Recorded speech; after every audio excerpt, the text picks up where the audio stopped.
เผ็ดจะไปทำลายทำร้ายสายเลือดในคันลูกเกิดมาแล้วเหมือนแก้วใจเลือดรินยุงไตแม่ปัดแม่ไกวแม่กันประแป้งจนทั่วด้วยกลัวตัวลูกจะคันแม่เฝ้าเต็มคืนเต็มวันบุญคุณนั้นแม่ไม่เคยทวงย่างสู่วัยเรียนแม่เพียรหาเงินส่งให้บางทีนั้นเงินที่ได้จากเหงื่อใครและน้ำตาร่วงผิดถูกชั่วดี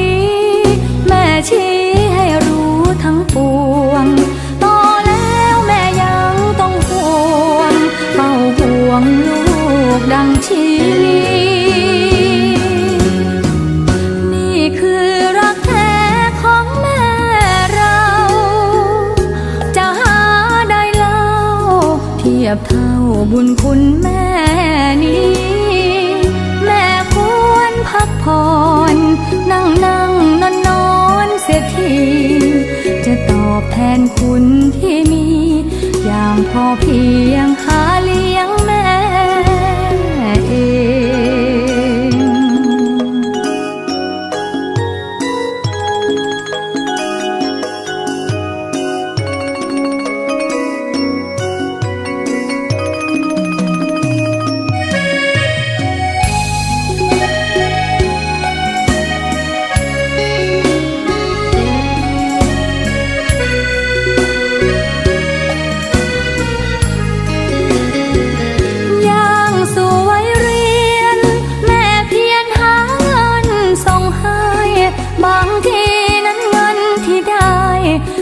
เหงื่อใครและน้ำตาร่วงผิดถูกชั่วดีแม่ชี้ให้รู้ทั้งปวงโตแล้วแม่ยังต้องห่วงเฝ้าห่วงลูกดังชีวิตนี่คือรักแท้ของแม่เราจะหาได้เล่าเทียบเท่าบุญคุณแม่นี้แม่ควรพักผ่อนนั่งนอนเสียทีจะตอบแทนคุณที่มีอย่างพอเพียงหาเลี้